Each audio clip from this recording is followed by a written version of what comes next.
¿Por qué llegamos al Catatumbo de hoy o al Chocó o a lo que está ocurriendo en Popayán? Es importante mirar el pasado de Colombia, no solamente lo que ocurre en este instante. Pero no nos vamos a ir demasiado atrás, sería muy extenso. Vamos a ver esto más bien como el declive de las fuerzas militares y cómo se va perdiendo la capacidad de negociación de un Estado, de un gobierno o de los diferentes gobiernos frente a cualquier tipo de grupo delincuencial, tenga o no tenga ideología.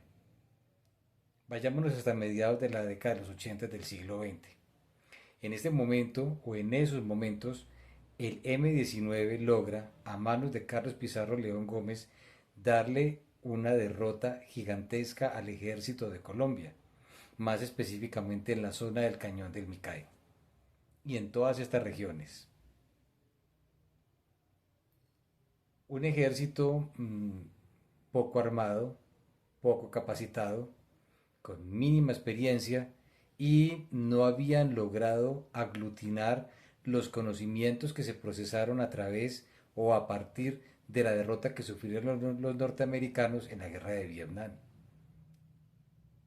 ¿A qué se ven obligados entonces los gobernantes colombianos?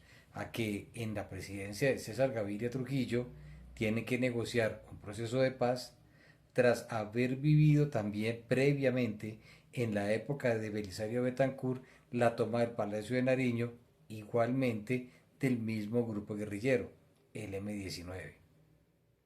Finalmente el M-19 logra su objetivo.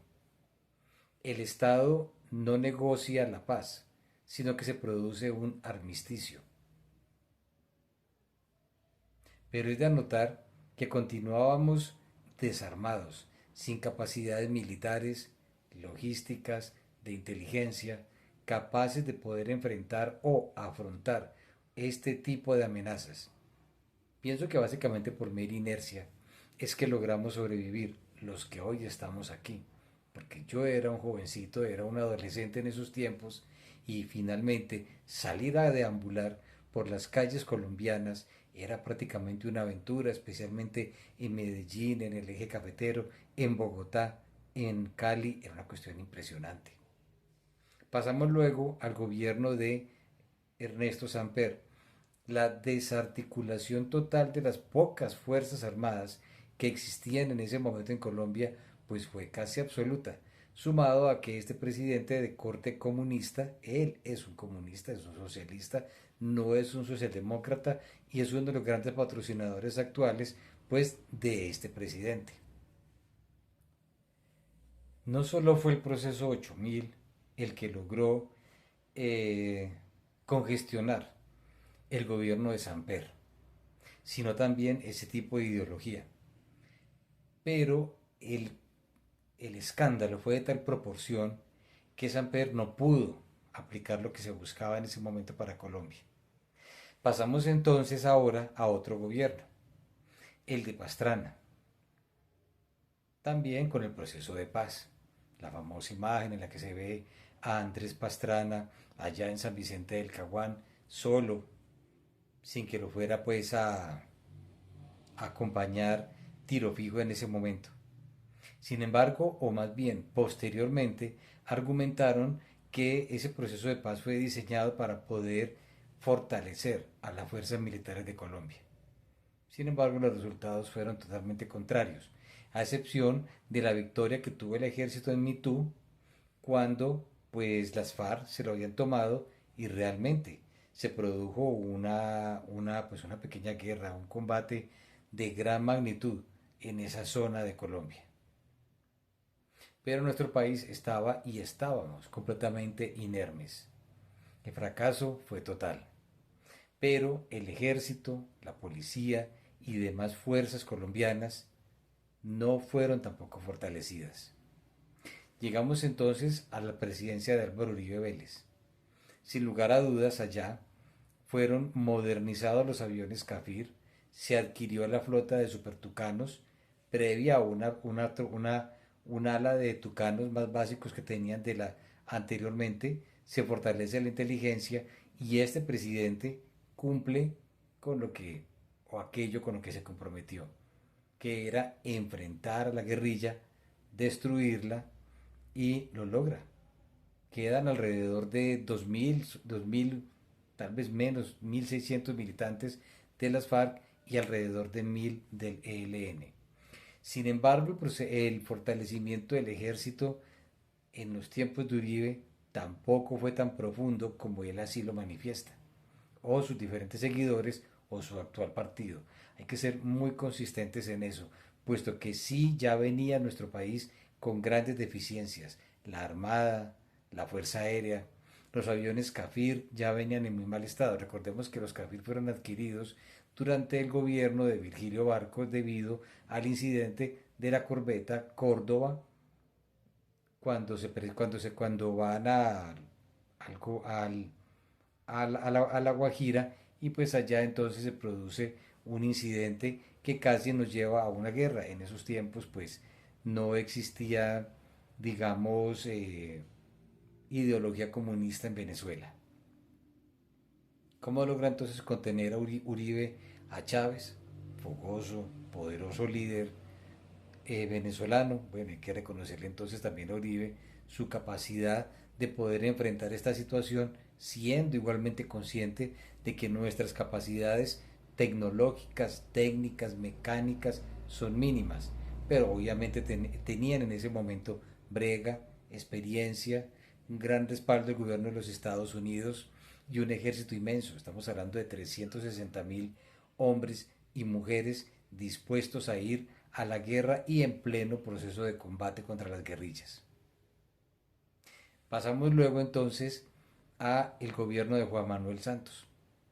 Aquí comienza un proceso de desarticulación de un ejército colombiano en todas sus armas, que siendo o habiendo logrado una serie de triunfos y de éxitos específica y especialmente en el gobierno de Álvaro Uribe Vélez, lo desmantelan, bajo la premisa de que ya habíamos logrado la paz y que el proceso de paz que estaba o que logró finalmente consolidar Juan Manuel Santos había sido un éxito para la civilización colombiana y acercarnos de una u otra manera a países altamente civilizados, más no por Producto Interno Bruto, sino específicamente por calidad de vida y procesos civilizatorios, como es el caso de los países nórdicos europeos, donde realmente sí existe un estado de bienestar, no como ocurre en España, que no existe un estado de bienestar, sino un estado socialista comunista en la actualidad.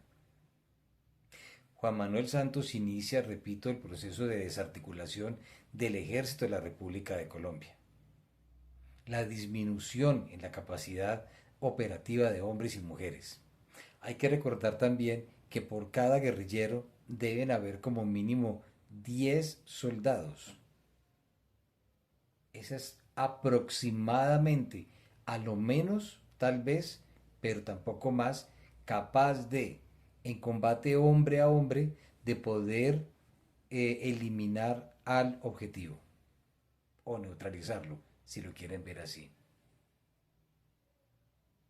La Fuerza Aérea es definitiva en los procesos para acabar con las guerrillas.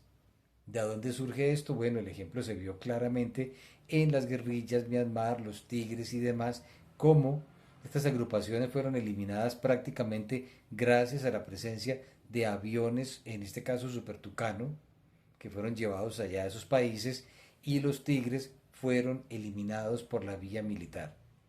Algo muy similar también ocurrió con Perú, en donde utilizaron otro tipo de armamentos, pero nunca, y por término medio, son utilizados el combate cuerpo a cuerpo o las fuerzas de tierra para enfrentar a las guerrillas. Poco o nada quedó entonces del aprendizaje que quedó o que le quedó a la humanidad de lo que ocurrió en Vietnam, donde miles de hombres de las fuerzas de tierra simplemente desaparecieron y los norteamericanos recibieron una derrota de proporciones históricas. Llegamos luego al gobierno de Iván Duque. Se presumía que Iván Duque iba a lograr borrar o a transformar lo que había hecho pues Juan Manuel Santos, desarticular el ejército, conducir progresivamente el país hacia la socialdemocracia, un armisticio, porque realmente no fue realmente un proceso de paz, perdió el referendo y así todo aplicó este proceso de paz. Sin embargo, llegamos al gobierno de Duque. Primera derrota que recibe Duque en las urnas. Casi todos los candidatos que pertenecían a la izquierda colombiana en ese momento, pues llegaron a las alcaldías y gobernaciones. Entramos luego al proceso de la pandemia. Un momento muy difícil no solamente para Colombia, sino para el mundo. 25 millones o más de personas fallecidas es una cifra muy importante. Sin embargo, Duque demostró la incapacidad más grande al momento de no haber aplicado lo que sí hoy pretende aplicar Petro, o sea, la conmoción interior. Esto habría conjurado la toma militar a las ciudades que se generó en Pasto, Popayán, Neiva, Cali, Palmira, Tuluá, Buga, Cartago, Pereira, Bogotá, con consecuencias funestas. Pero no siempre es para la economía, sino para la estabilidad del subconsciente colectivo de los colombianos. Y dentro de ese subconsciente colectivo, para esa moral colectiva, para esa necesidad inminente de sentir un país cohesionado y abrigado, buscando no la esperanza, sino vivir un presente repleto de prosperidad, de abundancia, de calidad de vida y de oportunidades para que se generen y desarrollen los sueños de las personas. Pero tampoco se generó. Sí hubo enfrentamientos militares muy importantes, como los que se dieron en Cali, en Buga,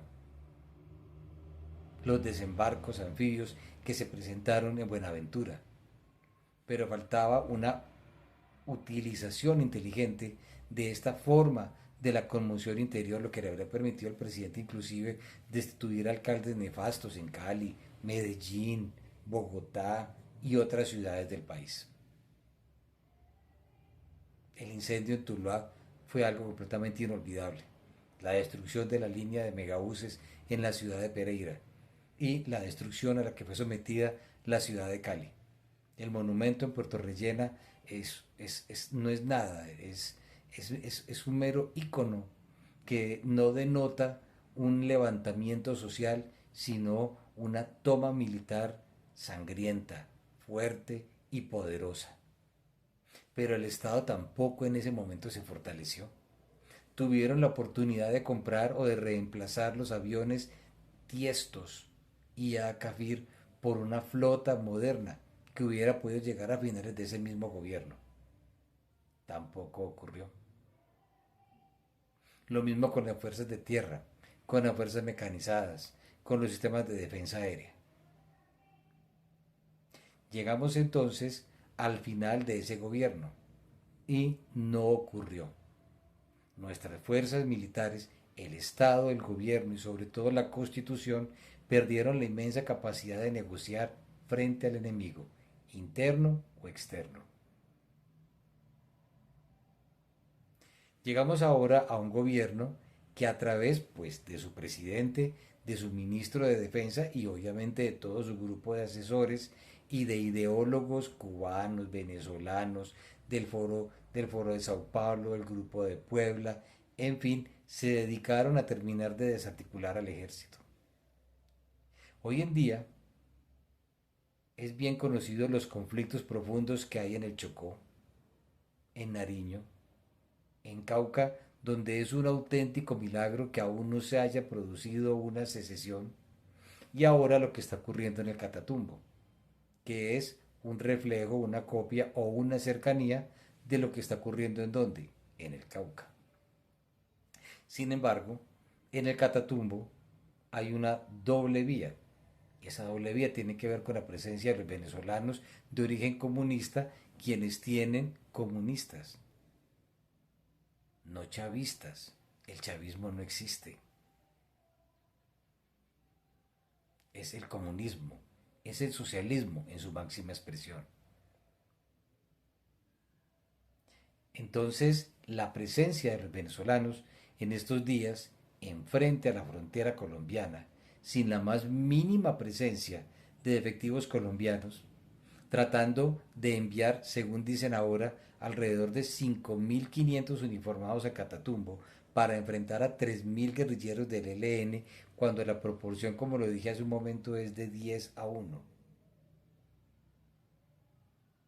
cuando no tenemos fuerza aérea, cuando los helicópteros no son capaces de atender los problemas que hay en el Chocó, los problemas que hay en el Cauca y ahora los problemas que hay en el Catatumbo. No hay duda de que los venezolanos tienen un gran interés en el conflicto en el Catatumbo para poder consolidar un plan de Hugo Chávez que estaba y sigue estando relacionado con tomar posesión de ese arco, lo que es norte de Santander y Sucre. Optan por no tomar a La Guajira, aun cuando se sabe que sí estaba dentro de ese plan original. Y allá crear un gobierno de facto donde iban a colocar a Teodora Bolívar, que es la señora ya fallecida Piedad Córdoba. Entonces, ¿cómo pretenden negociar frente a unos grupos guerrilleros cuando no existe la manera de decirles tenemos con qué responderles en caso de un combate? ¿Se puede presentar realmente una negociación efectiva, eficiente, proactiva, a la hora de decirle a estos grupos, sean los guerrilleros o sean los grupos narcotraficantes de cualquier origen? Nosotros aquí tenemos el poder, tenemos la fuerza y estamos demostrando la capacidad del gobierno y del Estado para proteger, de acuerdo a lo que dice la Constitución, a los ciudadanos de nuestro país. Evidentemente todo indica que no. Entonces, no hay renovación de la flota aérea, no hay entonces cómo enfrentar a la guerrilla. Los aviones Bronco, B-10, cualquiera como quieran llamar a esos aviones, que son fundamentales a la hora de atacar a tropas en tierra, en este caso a la guerrilla, ya no existen en Colombia. Son una obsolescencia total. Y los aviones Kafir aún más obsoletos, mejor dicho, no existe nada. Y por tierra no se puede vencer a la guerrilla. Está teóricamente comprobado.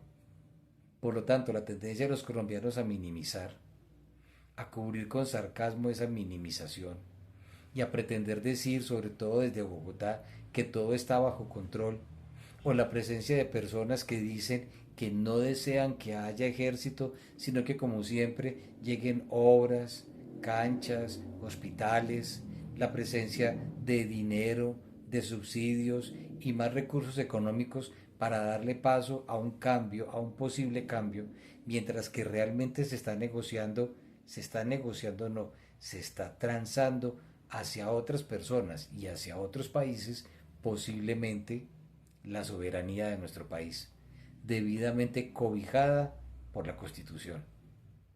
Es tontería criticar a las personas, no tiene ningún sentido. La pregunta es entonces, ¿cuál es la capacidad que tenemos en este momento a través de las fuerzas militares para disuadir a los grupos guerrilleros, a los grupos narcotraficantes? Cuando ya es prácticamente inexistente la presencia de esas fuerzas militares y policiales. El famoso triunfo en el cañón del Micay, pues ya sabemos que no se presentó. Los selfies, todo lo que se tomaron allá, pues no fue más que un acto de soberbia, no fue más que un acto de demostrar que habían logrado algo a lo que todavía le falta mucho. Estamos hablando de cómo comenzó este diálogo con ustedes. Estamos diciendo que Carlos Pizarro León Gómez venció por completo al ejército colombiano en el Cauca, ya hace 40, 41, 42 años. Y ahora estamos viviendo la consecuencia de todo eso. La conmoción interior puede tener consecuencias locales o puede tener consecuencias nacionales, como lo manifestaba en otro momento. De todas maneras, es importante entender que ninguna nación puede estar con un ejército minimizado, que vivimos en un país en donde hay un departamento que se llama Cundinamarca. No Dinamarca. Por lo tanto, nuestra capacidad para compararnos con países que ya han pasado por todos esos procesos históricos es mínima e ínfima. Haber desarticulado a un ejército a expensas de un proceso de paz que así lo exigía, iba necesariamente a conducir a estas situaciones e incluso peores. Conclusión, ¿cómo se va a retomar el Catatumbo? ¿Cuáles pueden ser las pretensiones reales de los venezolanos de hoy? ¿Cuál es la capacidad real, operativa del ejército de Venezuela? Es amplia y es grande. Así no tengan experiencia, así no tengan brega, pero tienen la capacidad militar, técnica y operativa. ¿Qué tenemos nosotros? Posiblemente experiencia, deseos, capacidad y brega. Pero no hay cómo enfrentar las cosas.